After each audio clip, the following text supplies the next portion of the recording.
마른 떡 한 조각만 있고도 화목하는 것이 육성이 집에 가득하고 다투는 것보다 나으냐. 슬겨운 종은 주인의 부끄러움을 끼치는 아들을 다스리겠고 또 그 아들들 중에서 유업을 나눠 얻은다. 도가니는 은을, 풀무는 금을 연단하거니와 여호와는 마음을 연단하시느니라. 악을 행하는 자는 괴사한 입술을 잘 듣고 거짓말을 하는 자는 악한 죄의 길을 기울이느니라. 가난한 자를 조롱하는 자는 이를 지으신 주를 멸시하는 자요 사람의 재앙을 기뻐하는 자는 충돌을 넘지 못한다. 1장부터 9절까지 내용을 수평이 더 낫다고 풍부한 내용으로 있었는데 17장은 한쪽 가로 2번부에서 화평의 추구를 훈계하는 이야기입니다. 그래서 우리 그 1절과 2절 나눈 것을 2절의 제목을 경향으로 성취하는 것이고 그 중에 가로 없는 1번을 정직한 메시아라고 이야기를 했어요.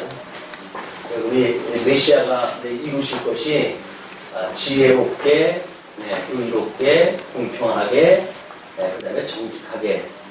이것이 메시아가 이루셔가는 그런 하나님의 의의 실현의 그런 그 방법입니다. 이거는 나중에 신학교에 와가지고 복음서를 통해서 우리 그리스도가 이거를 이루심으로 이 예수가 그리스도라고 하는 사실이 증거되어진 복음서의 주제죠. 복음서의 주제입니다. 그렇기 때문에 지금 이쪽의 잠언의 이 내용은 지금 찬양으로 이렇게 잠언에서 이야기했던 찬양으로 이거를 언약하는 신학적인 표현이라고 우리가 크게는 그렇게 이제 나눠놨잖아요. 근데 예수님께서 이제 이 하나님의 나라를 이루어 가시는 걸 보게 되면 지금 순민국가를 하나님께서 창건하셨어요. 순민국가를 창건하셨는데 유감스럽게도 이제 여로보암과 르호보암에 의해 가지고 분국이 되어집니다. 분국의 역사가 있게 되어지고 보통 이 아수르에 의해서 북쪽 이스라엘을 멸망할 이때 이제 이사야를 등장시켜가지고 하나님의 은혜라는 걸 예언하게 하시고 이 남쪽 유다가 멸망할 당시쯤 해가지고 예레미야, 그 다음에 에스겔, 다니엘 이 사람들을 통해 가지고 지금 이 선민국가에 대해서 예언을 하게 하시는데 우리가 그동안 간과했던 것이 분국이라고 하는 거는 지금 역사서를 통해 가지고 르호보암과 여로보암의 갈등 문제를 통해서 이게 잘 수명이 되어져 있어요. 그러면 하나님의 나라의 분국이라고 하는 역사가 지금 우리가 화평케 하라는 이야기인데 이 하나님 우리 메시아가 하시는 일은 정직한 일이거든요. 이 정직한 일을 지금 복음서에서는 이 정직에 대한 거를 우리 주보에 보시게 되면 하나님의 사역이라고 이렇게 이야기를 했잖아요. 사역. 이 공평이라고 하는 것은 이제 하나님의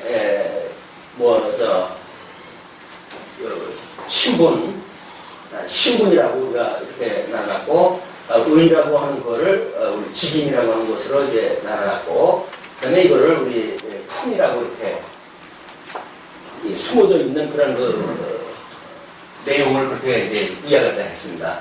그러면 하나님의 사역, 하나님의 하시는 일의 가장 정직한 방법은 자기의 유익을 따라가지고 그냥 나누는 것이 하나님 기뻐하시는 것이 아니에요. 하나님이 하시는 일은 이렇게 정직하게 하시는 그런 그 일은 메시아가 당신의 메시아 일을 이제 집행하도록 되어져 있는 건데 그거를 이렇게 사단이 개입을 갖다 해가지고 궁국이라고 하는 나라로 이 궁국의 대명사는 불순종입니다. 왜냐면 지금 이 궁국이 되어졌기 때문에 예루살렘을 통해 가지고 지금 남쪽 유다는 하나님 앞에 이 제사의 일이 지속이 되어지지만 북쪽 이스라엘은 이거 베델과 단에다가 지금 이 엉터리 성경을 지어놓고 여기서 엉터리 제사가 지금 이루어지고 있단 말이에요. 이것이 하나님 앞에 가장 불순종하는 그런 것입니다. 하나님 앞에 하나님이 원치 않는 제사를 이제 드리는 이런 걸 일이거든요. 우리 메시아가 정말 이 하나님의 사역을 이 땅에 오셔가지고 복음서에서 이루실 때에 이걸 우리 이제 누가복음에서 사역에 대한 것이 언급이 되어지는데 하나님의 사역은 하나님이 기뻐하시는 일이 무엇인가 하나님의 의와 나라가 무엇인지를 증거하는 것이 메시아가 하는 일이거든요. 그런데 이 나라가 나뉘어져가지고 이 불순종을 하게 되었다는 이야기는 남쪽 유다는 예루살렘을 통해서 제사 행위를 이루게 되므로 나름대로 3, 4대 만에 이제 선한 왕, 악한 왕 이렇게 오면서도 하나님 앞에 이 의의 제사를 통해가지고 하나님 구원의 역사를 시켜가시는데 이쪽은 완전히 시작서부터 이제 싹수가 노란 거죠. 근데 이게 이제 북쪽 이스라엘 북호를 북쪽에서 가져왔단 말이에요. 이스라엘이라고 하는 이 북호를 이쪽으로 가져왔고 여기는 10지파 반이 지금 북쪽으로 가게 되는 거 아닙니까? 이쪽은 유다 지파와 이제 베냐민 반 지파하고 해가지고 한 지파 반이 남쪽 유다에 머물러져 있어요. 근데 여기서 이들이 하나님 앞에 어떤 나라를 이루어가는 선민국가를 이루어갈 때 이제 처음에 문제를 제기할 때는 지금 세금을 더 내느냐 덜 내느냐 하는 문제로 해가지고 이게 일이 시작되어진 거거든요. 르호보암이 싫다 나는 우리 아버지보다 더 너희들을 막강하게 이제 다스리겠다고 하는 것 때문에 그걸 빌미로 해서 여로보암을 휘쳐나가게 되어졌는데 그냥 이렇게 12지파가 여기서 지금 12지파라고 하는 그거는 야곱의 12아들을 통해 가지고 이스라엘이라고 하는 이름을 바꿨던 하나님이 바꿔주었던 이스라엘에 의해 가지고 이 선민 국가의 기초가 되어지는 겁니다. 우리 이제 권사님 두 분을 세웠지만 우리 이제 완전한 숫자가 얼마나 되는지 모르겠어요. 우리 교회에 모형적으로 우리가 그걸 통해 가지고 하나님의 나라는 정말 이렇게 기둥을 세워가지고 뭐든가 이 터를 확장하고 진리를 치료하신다고 하는 이것이 또 일반 계시적으로 우리가 이 몸된 교회를 섬기면서 깨닫는 그런 일들이죠. 그냥 그것이 특별 계시의 원리가 이렇게 되어졌기 때문에 우리가 살아간다고 하는 것이 아니라 우리 이런 일반 계시를 통해 가지고 하나님의 이 섭리를 깨닫는 도구들이니까 그래서 이렇게 북쪽 이스라엘이 불순종을 갖다 해가 뛰어나게 되어졌는데 끝내 하나님께서는 우리 이제 이때 요시야 임금이 등장을 했다 하고 이 요시야 때 통일을 이루게 되어집니다. 근데 이거는 그동안은 간헐적으로 주경학자들이 역대기 1장 9장에 나와져 있는 그 부분을 통해 가지고 거기서 말하는 이스라엘이라고 하는 그 사람들은 이 국호를 가지고 있는 이 사람들을 지칭하는 것이 아니라 10지파 반을 이야기하기 때문에 여기에서 통일되어진 12지파가 다 모이는 것으로 봐야 된다. 이렇게 주석을 하는 분들도 있어요. 그럼 뭐냐면 요시야 임금 때에 6월절을 지키는데 이때 사무엘 이후에 이렇게 이때 요시야 임금이 드렸던 6월절을 지킨 적이 없다고 설명을 갖다 붙이고 있습니다. 그러니까 요시야 임금이 지금 6월절을 지켰다고 하는 그거는 북쪽 이스라엘까지 다 포함되어진 사람들을 끌어다가 지금 예배를 드리는 거예요. 그리고 요시야가 이제 그 종교 개혁을 일으키고 그리고 돌아온 사람의 어떤 인원을 역대기에서 이야기했던 언급할 적에 12지파, 9지파 반을 포함해가지고 12지파가 온전히 묶인 걸로 이야기를 합니다. 그래서 이때는 이제 우리가 유다 왕조라고 하는 여기는 북왕조라고 표현을 갖다 했고 이쪽에는 남왕조, 유다 왕조라고 이렇게 이야기를 했어요. 이 왕조라고 하는 걸 쓰다가 요시야 임금이 등장을 해가지고 통일이 되어졌을 적에는 유다 왕조가 아니라 이 남쪽 유다라고 하는 그 왕조가 아니라 이 12지파가 포함되어져 있는 유다 통일왕국이에요. 유다 통일왕국. 이 유다 통일왕국이 12지파가 다 모여가지고 드디어 이제 이 분국의 유수에 참여가 되어지는 겁니다. 이 선민국가가 창건되어지고 분국되어지고 유수되어질 때, 유수되어질 때는 12지파가 다 유수라고 하는 그런 정치적 배경에 놓이는 거죠. 물론 이때 유수라고 하는 것이 1차 때 끌려간 사람이 만여 명 된다든가 이렇게 가지고 되어져 있어요. 그러니까 그때 사회 지도자급들만 끌고 가는 거지. 그리고 노예라도 좀 부릴 만한 사람들을 데리고 가겠지. 거기서 뭐 시원찮은 사람들 뭘 끌고 가겠어요. 이게는 이북이 지금 뭐 전쟁이 나가지고 뭐 이렇게 한다고 하더라도 이덕성이 같은 건 쳐다보지도 않아요. 뭐 교세가 많아가지고 뭐 좀 뭐 써먹을 때가 있으면 모를까. 이건 뭐 있는지 없는지 이건 뭐 빛도 없고 이름도 없고 그런데 신경도 안 써요. 그랬던 것처럼 여기서 포로로 끌려갈 적에 했다는 대단히 그 나름대로 사회적인 지도자급들을 끌고 갔다. 이렇게 보시면 될 것 같아서 12지파는 사실은 그냥 이 남쪽 유다 지역에 다 그냥 머물러져 있는 겁니다. 다만 머리가 바뀐 거예요. 주도자가, 이 주관자가. 그러면 우리 오전에도 이야기를 했지만 성령께서 주관하는 그 영역이 있는데 사망의 권세가 주관하는 그런 그 영역 속에 우리가 놓이게 되면 불의의 병기로 쓰임을 받듯이 여기서 유수되어진 그 지역 속에 사는 사람들은 지역은 그냥 이스라엘 나라의 가나안 땅에 있지만 그들을 통치하는 통치자가 바벨론의 그 통치자란 말이에요. 뭐 분봉왕국 보내고 다 지역 관리를 다 하게 되어지니까. 그래서 이런 개념으로 이제 이걸 이해하시고 이런 전체적인 역사 배경을 통해 가지고 나중에 이제 우리 에스라 유행의 에스더에서 회복에 대한 것이 언급이 되어 있잖아요. 이 회복은 명실상부하게 이 12지파가 포함되어진 개념의 회복입니다. 이스라엘 이 선민 국가로서의 회복이 되어지는 거죠. 그래서 지금 이쪽에는 다윗 왕국, 이게 통일 왕국인데 이 다윗 왕국이 찬 것보다는 지금 유다 왕국이라고 하는 이것이 더 승하다고 하는 걸 보여주는 것이 지금 하나님의 섭리였었어요. 그러면 이런 배경에 지금 이 빈굴이 일어날 수밖에 없는 상황, 이런 것들이 창건 당시에 뭐 다윗 때라든지 솔로몬 때라든지 뭐 이런 사람들 보게 되면 끊임없이 이런 빈굴의 여지가 있는 이런 그 요소들이 있었잖아요. 예, 갈등 문제, 뭐 다윗이라고 한다면 뭐 아도니아 호구에 이 솔로몬하고 한다면 아도니아의 문제라든가 다윗하고 이야기를 한다면 뭐 우리 그 이스라엘 사울이라고 하는 그런 그 임금이라든가 이런 갈등 관계를 가지고 어떻게 나라를 이루어가는 것에 대한 문제 아니겠어요?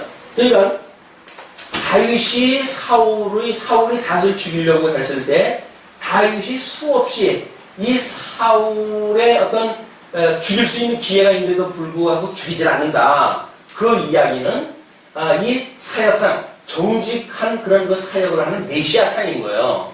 당신이 이거를 직접 죽이지 않아도 하나님께서 끝나게 하실 때는 끝나게 되는데 그게 하나님이 하신다고 하는 걸 보여주는 가장 적극적인 방법이에요.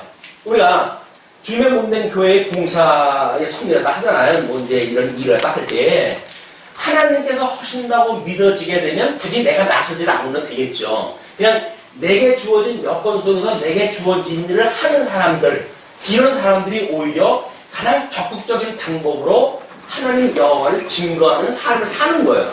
왜? 하나님께서 하신다고 믿어지니까. 믿어지지 않으면 내가 뭘 해야 된다고 해가지고 우리는 여기서 요령을 피기도 하고 뭔지 그렇게 되겠죠. 그러니까 지금 여기서 정직하다라고 하는 그런 그 개념은 우리 다윗이 사울을 죽일 수 있는데도 불구하고 하나님이 하신다고 하는 걸 깨닫게 하시기 위해서 굳이 죽이는 데에 참여라도 하지 않는다든지 이거는 나중에 뭐 예수님께서도 마지막 때 예수님이 12영이나 더 되는 천사를 동원해가지고 하나님, 예수님을 대적하는 자들을 무너뜨릴 수 있는 분 아니에요. 그럼에도 불구하고 예수님께서는 기꺼이 십자가에 못 박아 죽는다고요. 그 죽는 게 뭐예요? 그것이 하나님이 살린다고 하는 걸 믿는 예수 그리스도의 사역인 거예요. 주님의 몸된 교회도 음부의 권세가 무너뜨리지 못하는 교회를 세우신다고 했으니까 음부의 권세가 무너뜨리지 못하는 교회를 세우신다고 믿어지게 되면 뭐 고난이라고 하는 엄청난 우리가 이 교회 생활할 수가 있겠죠. 그러나 음부의 권세가 결코 무너뜨리지 못한다 라고 하는 믿음을 가지고 여기서 우리가 인내하고 참고 견딜 수가 있는 거예요. 그게 정직한 방법인 거예요.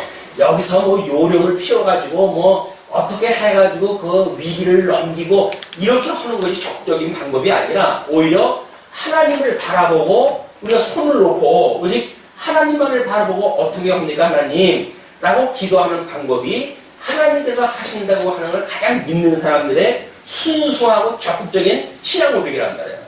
그게 믿어지지 않으면 어떻게든지 우리가 뭘 해야죠. 여기서 다른 사람이 죽어 나빠지든 뭐 상처를 입든지 상관없이 뭐 그 일을 우리가 해놔야 될 거 아니에요. 근데 만약에 하나님이 만사를 언약대로 이루어가신다는 게 믿어진다고 한다면 설사 거기가 포로로 끌려가는 길이라 할지라도 우리는 순수하게 끌려가는 거예요. 거기가. 세상 사람들이 보면 미련이 짝이 없는 거죠. 이런 맥락 속에서 지금 이 말하고 있는 화평, 뭐 그걸 돌려 말하면 평화, 이런 개념으로 이제 놓고 17장을 우리 전체를 다 보시게 되면 이미 여기 답이 있어요. 우리 어떤 정직하게 하시는 사역을 위해서 어떻게 하나님께서 평화를 이제 말을 해야 하는가, 그걸 이제 읽어보시는 겁니다. 예. 마른 떡 한 조각만 있어도 화목하는 것이 육성이 집에 가득하고 다투는 것보다 나으니라. 그냥 가시적인 세계 속에서 무엇인가 뭐 어떤 다투고 뭐 먹을 거는 지쳤는지 모르지만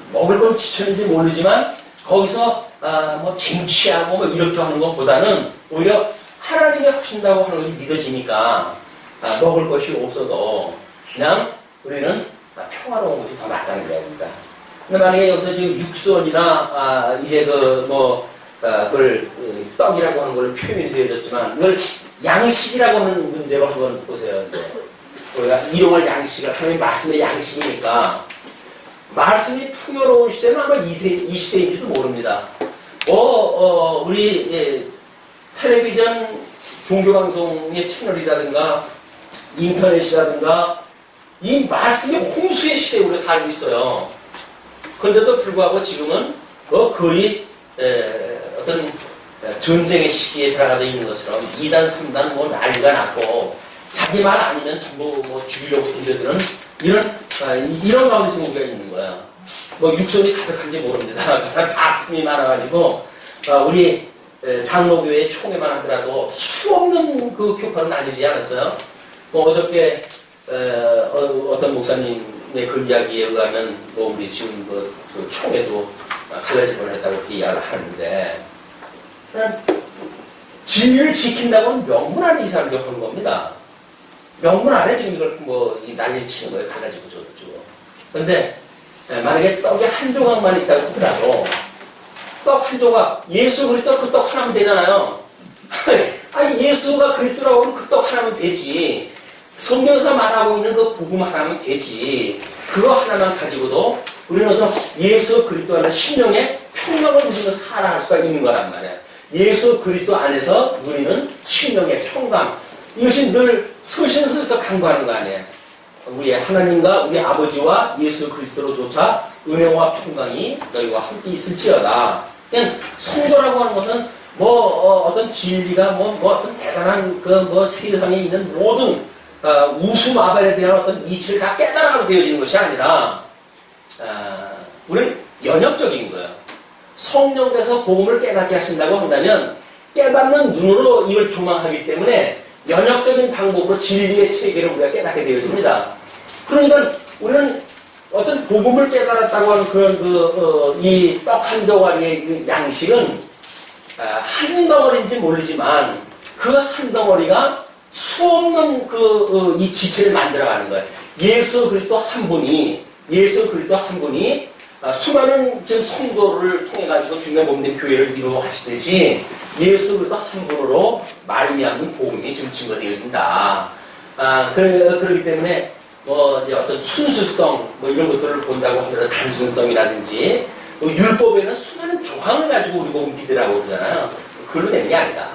심플한 거예요. 이 복음이라고 하는 건 심플한 겁니다. 정말 그 예수가 나의 구속주다. 우리 그의 의와 나라를 우리가 구하면서 살아가는 이런 그 복음의 능력만 있다고 한다면 특별 계시에 대한 해석 물론 또 이 프랙탈 구조에서 우리가 이야기를 했지만 이 특별 계시 이외에 일반 계시의 영역까지도 다 해석이 가능해져요. 예. 얼마 전에 돌아가신 그 분인데 원어에 대해서 박사십니다. 얼마나 이 원어를 잘 하시는지 그걸 가지고 막 강의를 하시고 그러는데 제가 가끔 들어요. 이제 그 아이디어를 나는 뭐 워낙 그렇게 공부할 시간도 없고 필요도 못 느끼는 사람이니까 잘하는 사람들이 다 이런 거 해놓으니까 굳이 나도 이런 거 안 해도 돼요. 근데 하나님께 지혜를 주시게 되면 그 지혜가 그분이 복잡하게 설명하는 모든 그런 그 교리적인 것들이 뭐 교회 신학을 아주 없이 여기고 이제 그렇게 대처를 하시던데 말씀 중에는. 그런데 우리들의 그 성경 풀이의 구조 안에 그게 다 조합이 돼버려요. 다 흡수가 돼가지고 이분은 이 이야기 하려고 그러는구나.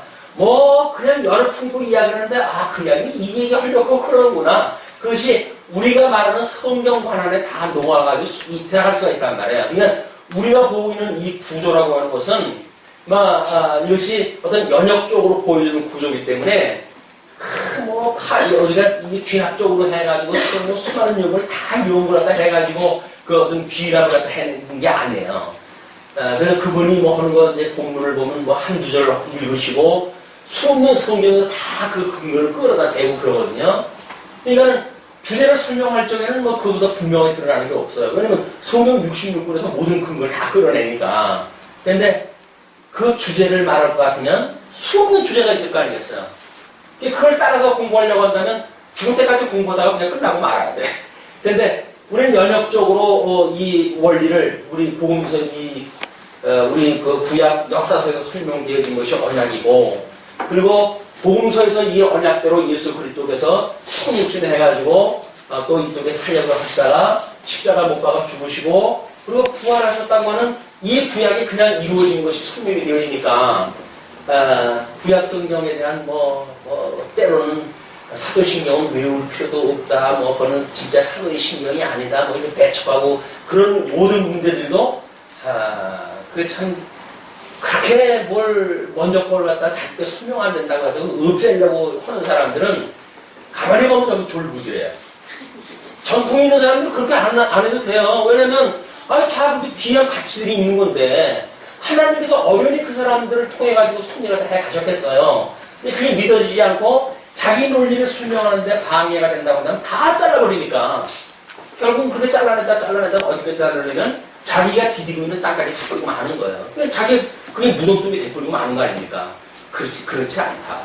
하나님은 2000년 동안 다 그래도 주의 사역자를 통해 가지고 섭리를 다 해오셨는데 우리가 어떻게 하나님의 그런 그 은혜로 입고 해석을 갖다 하는 관점이 만들어지는가가 중요하지, 그것이 필요 있다 없다 해가지고 가지치기라고 잘라내고 하는 것이 능사가 아니다.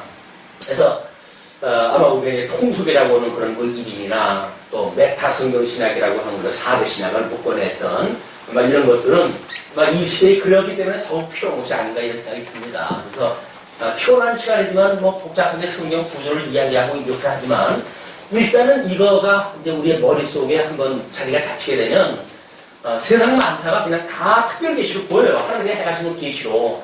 그냥 그것이 얼마나 우리가 이용할 양식이라서 일일이 성경을 날마다 들여다만 봐야 되고 거기서만 진리를 깨달을 수 있다고 한다면 그럼 맨날같이 우리는 이어폰 끼고 다녀야 돼요. 이 사실 성경 또 구절을 우리가 이용할 양식을 취하기 위해서 우리 병원에 입원한 사람이 링겔 뽑아가지고 영양분 섭취하듯이 그리고 공급을 받아야 살아간다고 생각이 들잖아요. 근데 그렇지 않습니다. 이용할 양식은 우리는 그냥 영원한 그 양식을 누리고 있는 사람들은 어딜 가서 무엇을 하든지 다 복음으로 보이는 거예요. 그게 이 하나님이 당신을 계시하시는 일반 계시가 보여준 거니까. 그럼 무엇 하나 거기서 일반 계시를 통해 가지고 우리가 복음을 깨닫게 되어진다고 한다면 그것 때문에 그걸 누리기 위해서 싸우고 이렇게 할 이유가 없잖아요. 여기 분쟁을 할 필요가 없다. 그것이 바로 우리가 알고 있는 복음의 진수를 깨닫게 되어지면 떡 한 덩어리만 가지고도 싸울 필요가 없는 거예요. 분쟁할 필요가 없는 거예요. 이 진리를 깨닫게 되어진다. 그래서 마른 떡 한 조각만 있고도 화목한 것이 육손이 집에 가득하고 다투는 것보다 낫다.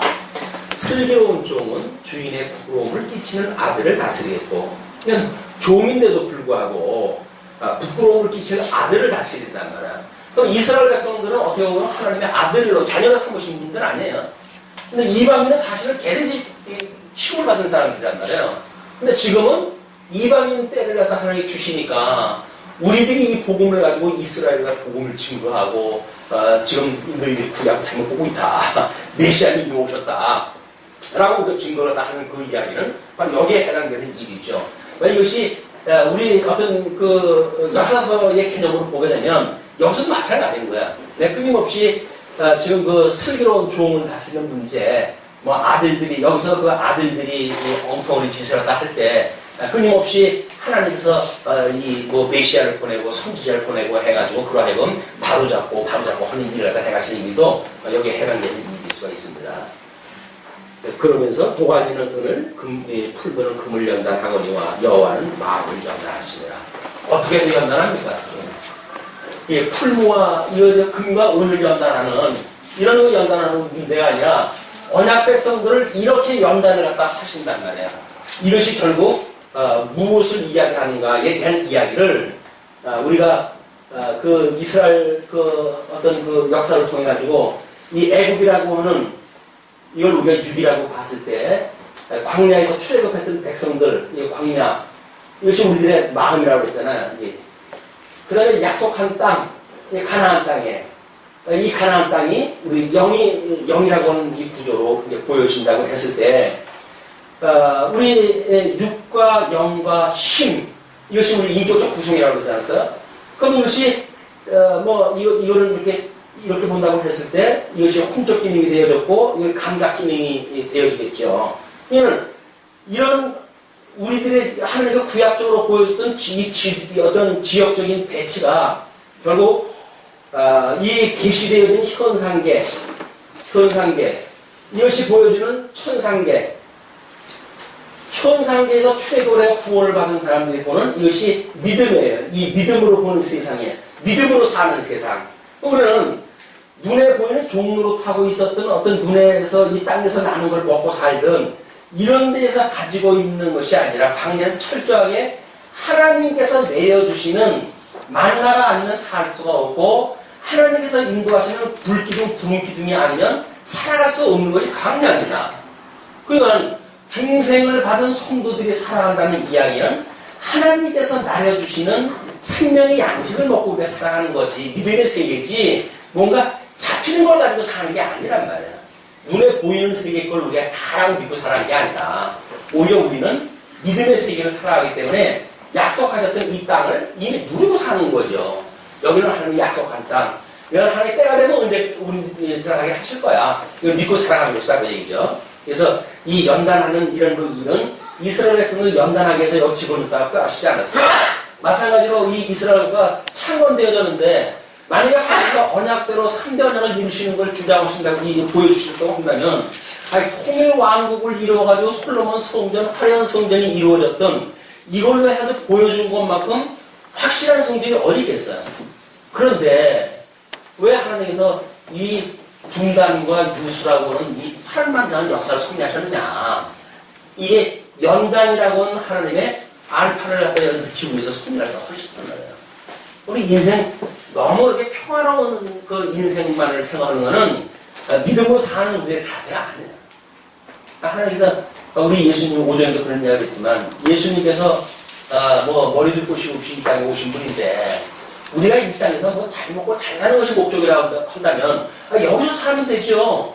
여기서 벽돌만 구우면은 뭐 고기도 주고 뭐 먹을 것도 주고 얼마든지 먹고 뭐 애 낳고 잘 살 수가 있잖아요. 근데 왜 굳이 여기서 빼내가지고 먹을 것도 없는 우리를 끄집어내셨느냐. 그 이야기는 먹고 마시는 것이 하나님의 나라가 아니라 하나님이 어떠한 분인가를 우리가 깨달아 알고 그를 정의하는 것이 인생의 본분이기 때문에 너희를 불러낸 여호와인 줄 알게 하기 위해서 내가 너희를 구원했다 이렇게 이야기하시잖아요. 우리가 믿음으로 산다는 이야기는 정말 우리 하나님이 지금도 살아계셔서 예수를 그리스도로 우리한테 보내주셔서 사망 중에 우리 이 아담 이후에 전부 타락했던 인생들을 죽었던 우리 인생들을 예수 그리스도로 말미암아 구원을 받게 하시고 예수 그리스도로 말미암아 하나님 나라의 백성으로 우리 살아가게 하신단 말이에요. 그걸 깨닫게 하기 위해서 이 어려운 시간들을 주시니까 뭐 다른 옆에 집 봐가지고 옆에 집은 돈도 많은데 이런 거 우리가 우리가 잘할 것이 없는 거예요. 그 옆에 집 돈 많은 거는 언제 그분이 그것이 만들어가지고 돼지밥 먹을지 모르는 겁니다. 먼저 돈이 있는 집에 가가지고 멋있는 노래 했었잖아요. 그렇지만 그 집이 그 사업이 망하니까 가뭄이 오니까 할 수 없이 내치게 되어지는 갈 데가 없으니까 돼지 우리단에 가가지고 쥐염약을 먹었던 거 아니에요?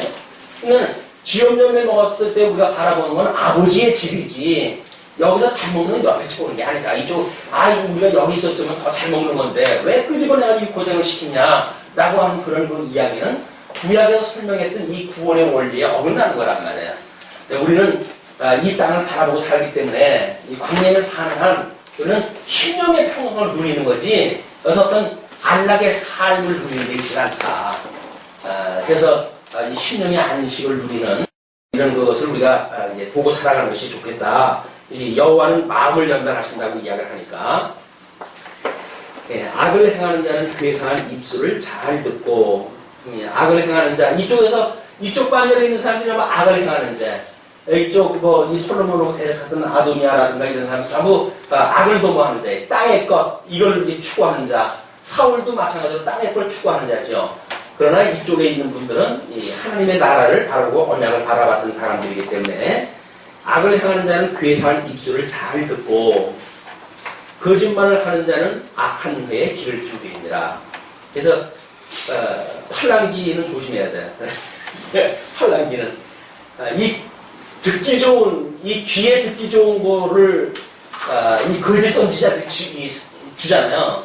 그러니까 말세의 특징이 뭐냐면, 말세의 특징은 듣기 좋은 소리를 듣는 그런 선지자들이 많이 등장한다는 거예요. 그럼 이쪽으로 하면 돈, 이쪽으로 하면 먹고 사는데 부족함이 없다 라고 이야기하면 여기서 고생 없는 사람들이 이쪽으로 마음이 향하겠죠. 이 거짓 선지자들이 미혹하는 거란 말이에요. 가난한 자를 조롱하는 자는 이를 지으신 줄을 멸시하는 자요, 사람의 재앙을 기뻐하는 자는 형벌을 면치 못하리라. 가난한 자, 여기서 지금 이스라엘 백성들이 유수가 되어졌어요. 이 사람들 가난한 자예요.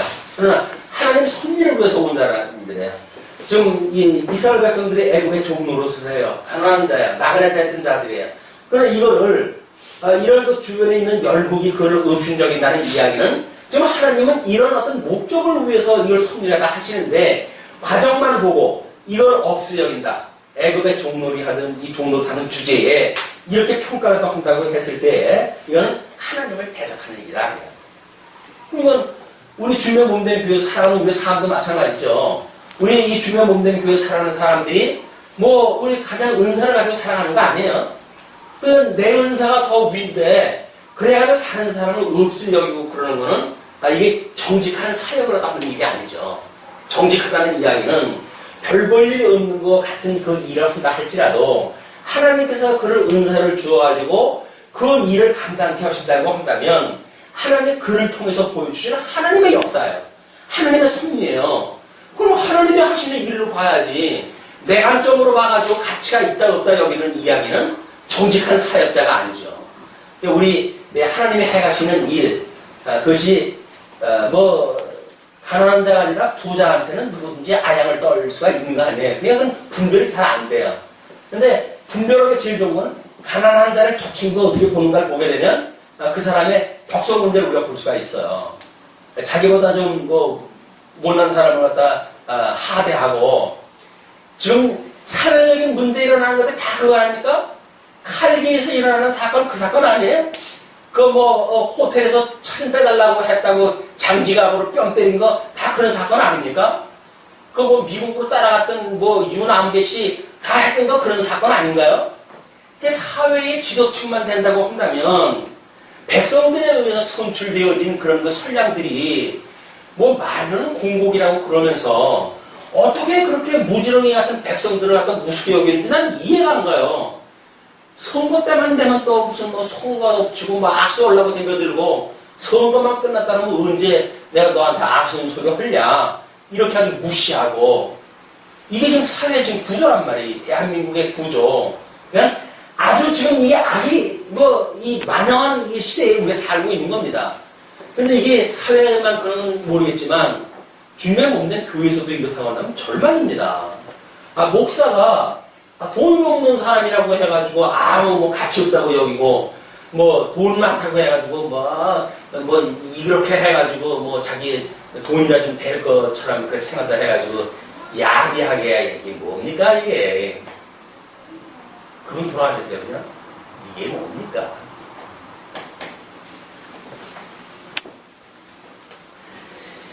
뭐 다들 기도하는데 형벌을 면치 못한다고 그러는데 예수님이 오셨을 때 목수의 아들로 그분이 오셨어요.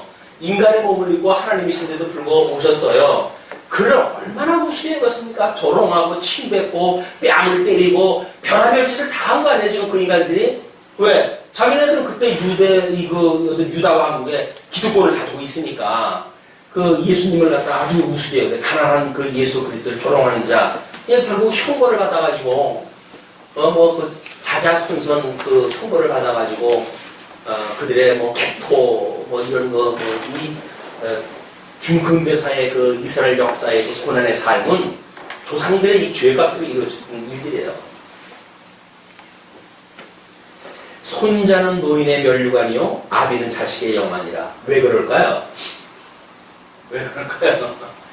손자는 뭐 물론 생육하고 번성하라고 그랬으니까 육적 의미로 본다고 한다면 생육하고 번성하라고 그랬으니까 하나님의 언약이 이루어졌으니까 하나님의 영광으로 볼 수가 있겠죠.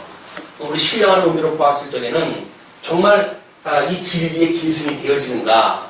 우리가 그 이제 우리 당연 문제인지 몰라요. 말씀드린 성교회 하나님과 어떤 일꾼을 어디에서 준비를 다 계시는지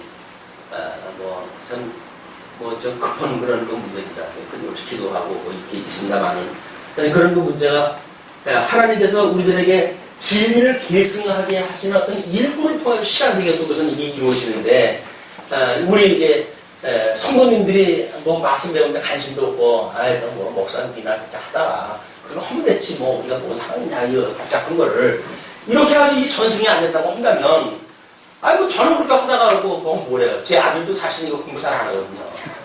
뭐 무슨 소리예요. 유튜브에 뭐 가입은 했는데 듣지는 못했어요. 이렇게 고백을 하던데 꼭 도서 하나님께 그 마음을 주셔야 믿음을 주셔야 이걸 들을 마음도 있지.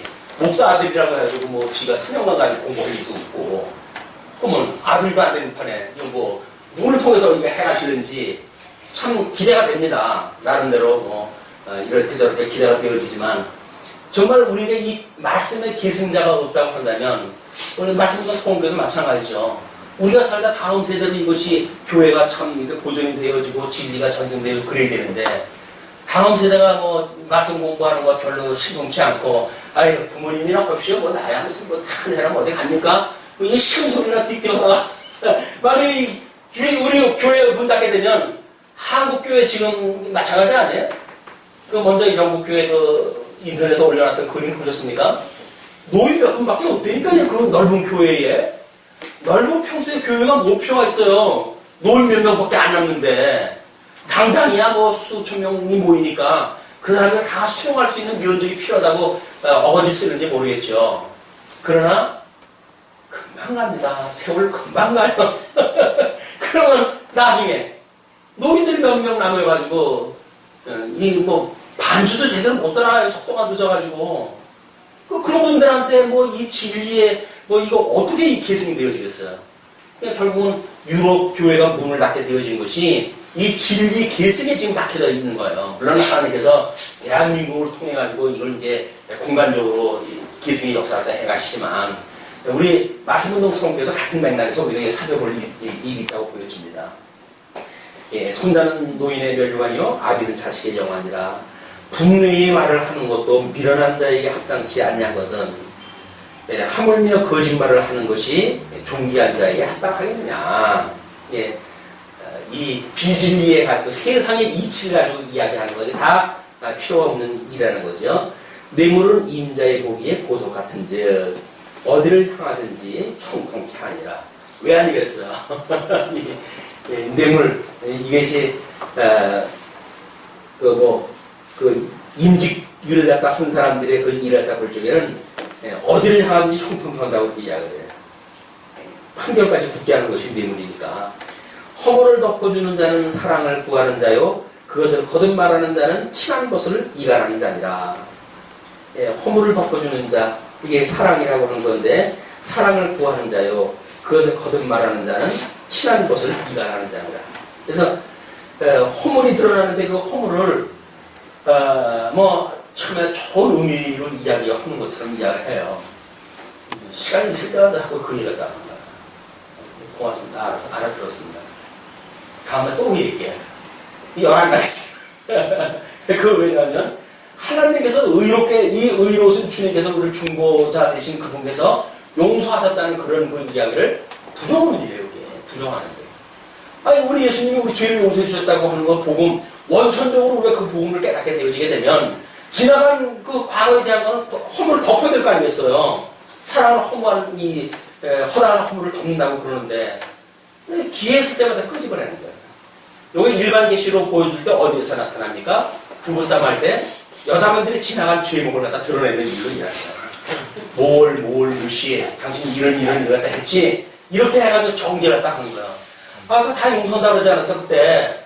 용서 그때 뭐 지금 그때 마음 같은 용서를 하셨다 지금 생각해보면 용서 도저히 안 돼. 아니 예수님이 용서를 다 해주셨다 그러는데 이건 우리 사모님들이 그냥 정죄를 딱 하는 거예요. 이거는 하나님과 우리 이간을 딱 하는 거예요. 이간. 예, 하나님이 용서했다 했고 그때 내가 용서했다 했으면 이미 덮은 일로 지나가자. 그리고 그때서부터 나타나는 일을 가지고도 우리가 얼마든지 이 하나님을 교육을 받아갈 수가 있는데 지나간 것까지 다 덮쳐내가지고 이거 무슨 공문도 아니고 네, 한마디로 총명한 자를 경계하는 것이 매 100개로 밀어난 자를 때리는 것보다 더욱 깊이 박힙니다. 가능할까요? 한마디로 총명한 자를 경계하는 거 말씀 한마디 했는데 그것이 정말 잘 박힌 목과 같아가지고 신비에 그냥 딱 들어박혀버렸어. 근데 그걸 뭐 말 안 듣는 걸 갖다가 두들겨 패가지고 좀 사람 대라고 두들겨 패는데 사람한테 그냥 병신이 돼버렸네? 아무런 가치가 없잖아요. 의미가 없잖아요. 악한 자는 반역만 힘쓰나니 그러므로 그에게 잔인한 사자가 보냄을 이루리라. 예, 이 악한 자는 뭐라고 그러면 반역을 합니다. 이 여로보암 반역하는 자예요. 여기 다윗을 뭐 반역을 갖다 했던 모든 그런 그 인물들, 솔로몬을 대적했던 모든 사람들, 이런 사람들 여기 해당된 거죠. 이거는 저 이스라엘 역사 섭리를 통해 가지고 이 잠언의 기자인 솔로몬이 봤을 때 당시의 선친에 있었던 문제, 당대에 자기에게 있었던 문제, 또는 뒤에 있을 만한 그런 문제, 이걸 하나님께 연역적으로 보여줬으니까 이미 후대 이후까지 다 보고 지금 이걸 갖다 쓰는 거 아니겠어요? 지금 비록 기자는 이 선민구가 창건 시기에 있던 솔로몬이지만 하나님께서 그 솔로몬을 통해 주어졌던 모든 주제는 창건, 붕구, 유수, 회복이라고 하는 전체의 주제를 가지고 있다. 시편도 이 구조로 되어 있잖아요. 모든 구조가 다 그렇게 되어 있는 겁니다. 차라리 새끼 빼앗기는 앙콤을 만날지언정 미련한 일을 행하는 미련한 자를 만나지 말 것입니다. 시간이 오십니까? 새끼 빼앗기는 앙콤이라고 한다면 거의 필사적입니다, 이게. 근데 그거보다 더 이 미련한 것이 뭐냐면, 힘든 게 뭐냐면, 미련한 일을 행하는 자예요. 미련한 자는 피하는 것이 제일 좋아요. 거기서 그를 어떻게 한다고 해서 매를 100대씩이나 때리고, 아무런 의미가 없어요. 미련한 자를 만나게 되면, 이런 어떤 하나님의 말씀으로 해가지고 뭘 설명을 하지 않고 세상 이치를 가지고, 이렇게 덤벼들고 하는 자라고 한다면, 거기서 시비를 가리면은 미련한 자입니다, 같은. 그런 걸로 시비가 걸리게 되면 슬며시 그냥 빠져나가야 돼요. 슬며시 빠져나가고 자리를 피하고. 그 사람들과 싸워가지고 해결 볼 게 아무것도 없어요. 이건 지금 사도바울, 솔로몬이 자기 이야기일 수 있죠. 그 다음에, 누구든지 악으로 선을 갚으면 악이 그 집을 떠나지 않느니라. 선으로 악을 갚아야 되는데 악으로 선을 갚아. 나름대로 우리 주님이 와가지고 하셨던 모든 일들, 이건 지금 선한 일을 사역하는 거 아니에요? 근데 그를 위해서 십자가에 못 박아 죽여. 결국은 악이 떠나지 않는 거예요, 여기. 다툼의 시작은 방축에서 물이 새는 것 같은즉 싸움이 일어나기 전에 시비를 그칠 것입니다. 무슨 시비가 일어나게 되면 조짐이에요, 조짐. 그런 어떤 문화의 흐름, 또는 우리들의 주변에 만들어지는 어떤 사건 이런 것들을 우리는 일이 만들어진 거 구체적으로 드러났을 때 그 사건이라고 하잖아요. 그렇지 않습니다. 이번에 그 뉴스를 갖다 보니까 간통 문제로 해가지고 경찰서도 고소를 했다 했어요. 근데 경찰이 거기까지 와가지고 창문으로 슬쩍 들여다보더니 강제의 어떤 그런 그 조짐이 보이지 않는다. 그래서 간통이 다 끝날 때까지 기다리고 있다가 끝난 뒤에 물어봤더니 간통이라고 했더니 집어넣더라고요.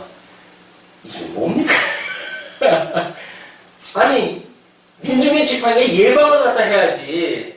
그 형사가 하는 이야기가 그런데요.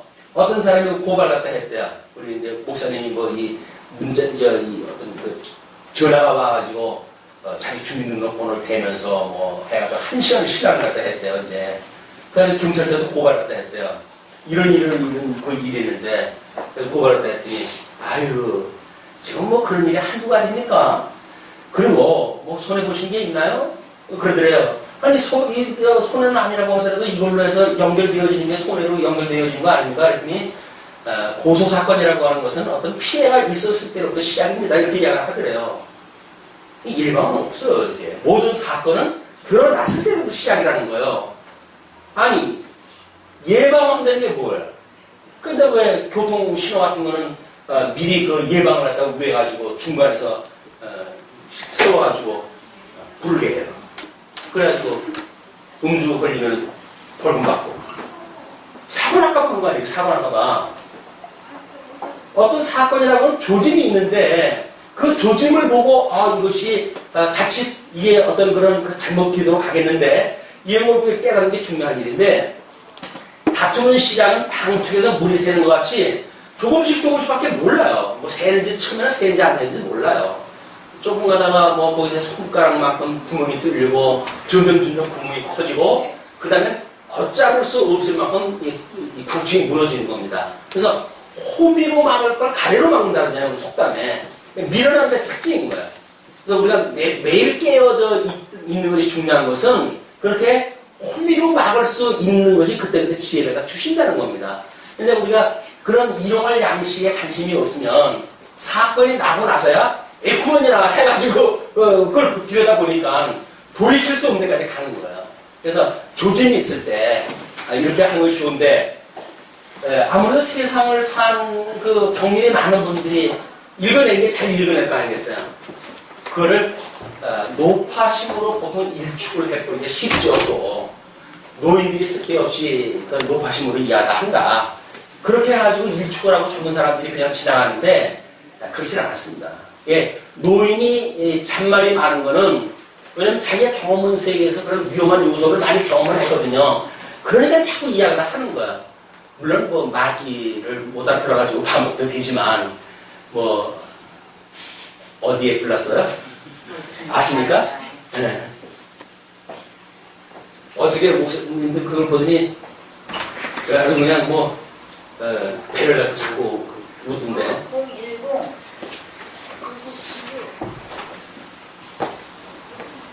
악인을 의롭다 하며 의인을 악하다 하는 이 부자는 다 여호와의 미워하심을 입는 자니라. 그래서 하나님의 선한 뜻을 이루는 일인가 기름 부음 받은 자의 일인가 라고는 절차가 매우 중요한 거예요. 아니 다윗이 사울 어떤 우리 어떤 근거로 보게 되면 베냐민 지파의 사울이고 유다 지파의 다윗이에요. 하나님께서 이미 다윗에게 기름을 부어가지고 이스라엘을 왕으로 삼는다고 약속 다 되어져 있어요. 근데 자기를 죽이려고 하는 사울을 죽일 수 있는 기회가 있는데도 불구하고 안 죽이는 이유가 뭡니까? 기름 부음 받은 자 그러면 안 된다는 거예요. 옆에 있는 사람들이 복장이 터지죠. 쫓겨다니고 이거 주인 잘못 만나가지고 맨날 도망다니고 쫓겨다니고 그래야 되는데 아니 이 차 이거 죽입시다 그랬더니 안 돼. 이게 하나님 기름 부음 받은 자 누가 죽여. 라고 안 죽이는 거예요, 끝내. 그런데 지가 욕심부려서 전쟁 부리다가 결국은 지 명을 다하게 되어지는 것이 하나님의 행하신 섭리란 말이에요. 그게 믿어지게 되면 기름 부어가지고 왕 삼는다고 그러는데 때가 되면 하시겠지. 그럼 믿어지게 되면 기다려지는 거예요. 그것이 오래 참음이요 인내란 말이에요. 조급증 그릴 거 없습니다. 하나님의 약속되어진 거 되어질 수밖에 없어요. 조국 좀 부리지 말고 그냥 기다리고 또 기다리면 되어진다. 근데 믿어지지 않는데 기다린다는 이야기는 거의 맨 땅에 헤딩하는 거나 똑같은 생각이 들지만 하나님의 뜻이면 되어질 거예요. 그걸 우리 믿는 것이 믿음의 세계입니다. 친구는 사랑이 끊이지 아니하고 형제는 위급한 때까지 위하여 낳느니라. 이거 우리 이제 친구의 사랑 또는 뭐 혈육적 사랑 뭐 이런 걸 통해 가지고 보여주시는 계시기도 하죠. 지혜 없는 자는 남의 손을 잡고 그 이웃 앞에서 보증이 되느니라. 보증치는 일도 미련한다는 거예요. 자기가 무슨 힘이 있다고 저 사람 제가 책임질게요. 책임을 자기가 어떻게 져요? 뭐가 있다고. 보증 쓰지 말라는 거예요.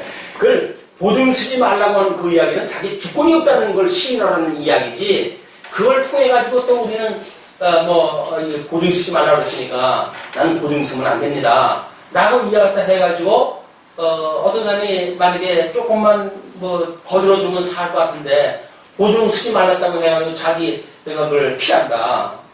그러면 보증을 쓰지 말라고 했던 말씀 때문에 보증 쓰지 않는 것이 아니라 사실은 책임지기 싫기 때문에 그러는 거예요. 사랑이 없기 때문에 그러는 거라고요.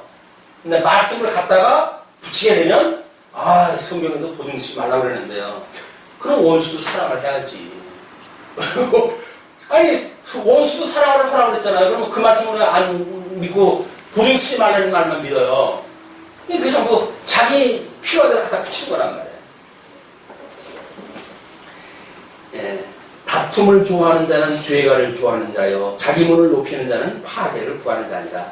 그래서 자꾸 시비 가려가지고 이렇게 하는 거는 지혜로운 일이 아니고, 뿐만 아니라 문을 높이는 자, 문을 높여가지고 우리 하나님의 말씀을 전하는 자, 두지 못하게 하는 자, 양의 문을 멸시하는 자, 예수 그리스도를 멸시하는 자, 다 여기 해당되는 일이겠죠. 마음이 사특한 자는 복을 얻지 못하고 형합해역한 자는 재앙에 빠지느니라. 결국은 우리 아담 이후에 타락한 모든 인생들이 가는 길이고, 하나님의 섭리, 하나님의 언약을 믿지 않는 자들이 가는 길입니다. 미련한 자를 낳는 자는 근심을 당하나니 미련한 자의 아비는 낙이 없느니라. 이건 아비뿐만 아니라 선생님도 마찬가지고 마찬가지겠죠. 미련한 자, 이거는 참 우리가 기도할 일이에요.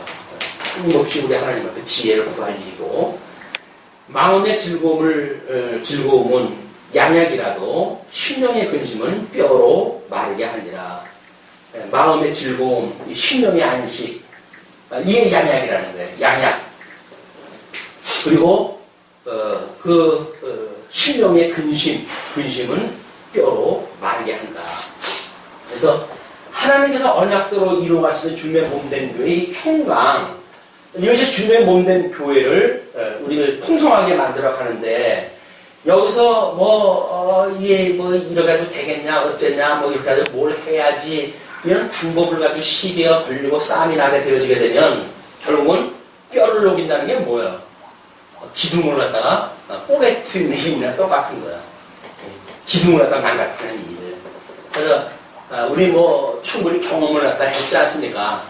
기둥끼리 막 붙어가지고 네 기둥으로 세우느냐 내 기둥으로 세우느냐 해가지고 시비를 가리고 그 미련한 그런 그 사건을 통해 가지고 결국은 우리가 이 평강을 못 누리고 고통을 당했는데, 바로 이런 그 일입니다. 악인은 사람의 품에서 뇌물을 받고 재판을 붙게 하느니라. 정직하지 못한 사람들이야. 그래서 난 그런 생각이 들어요. 개인적으로 말해요.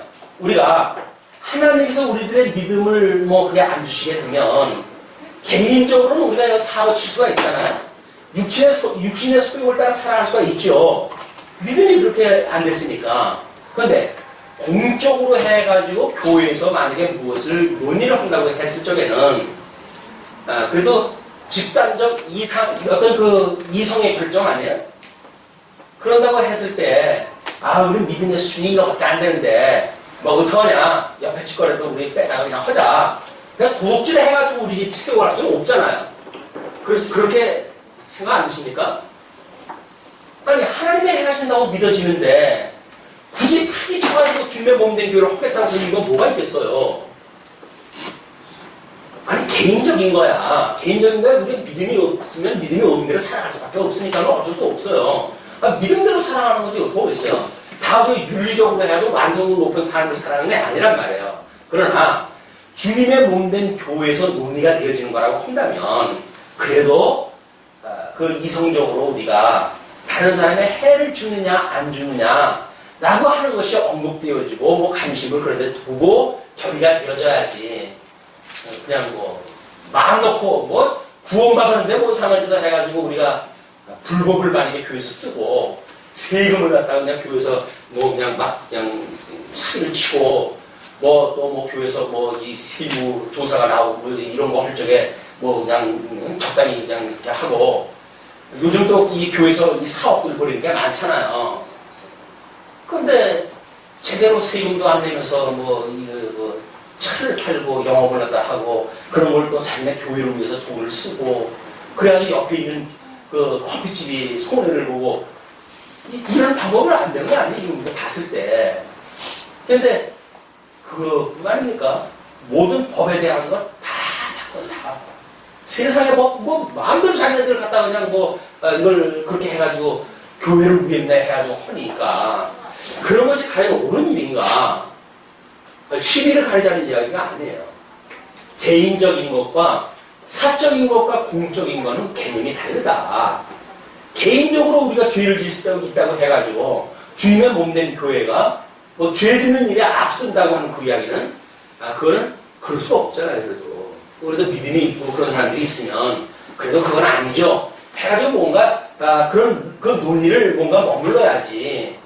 불법을 만약에 교회에서 만들어 쓴다고 하는 것은 그게 지혜로운 일은 아니다. 그런 그 일입니다.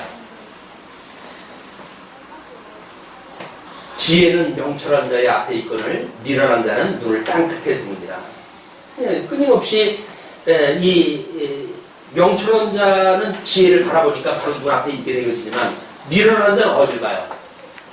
땅만 보니까 땅만. 이 세속적인 것만 보는 거예요. 이쪽이 돌아보니까 여기만 돌아다보고 여기 있었을 적엔 그래도 뭐 고기도 먹었는데 양념도 먹었는데 쓸데없이 자꾸 이 얘기만 하는 거예요. 하나님께서 불러내가지고 뭐 약속했던 그런 거에 대한 거는 전혀 관심이 없고 당장 배가 고프니까 이쪽에는 먹을 게 많은데 왜 이쪽으로 데리고 가느냐고 그러니까 하나님이 지금 해하는 섭리를 알 수가 없잖아요.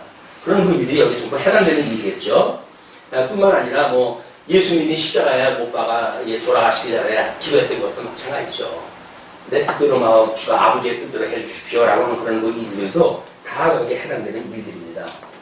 지혜자는 하나님의 언약을 바라보고 소망 중에 우리가 앞에 거 명철한 자는 지혜를 바라봐야지 땅에 되어지는 일을 바라보는 일은 지혜롭지가 않다.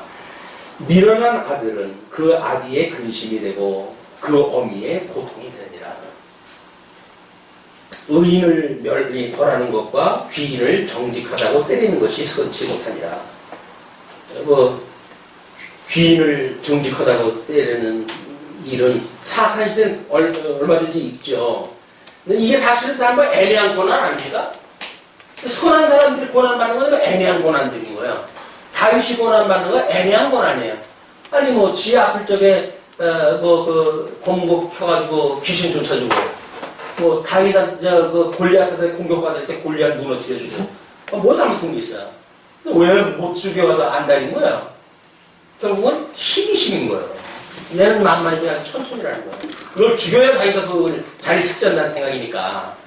그러니까 결국은 이 의인을 끊임없이 공격을 하고 이제 되어지는 거죠. 말을 아끼는 자는 지식이 있고 성품이 안전한 자는 명철합니다.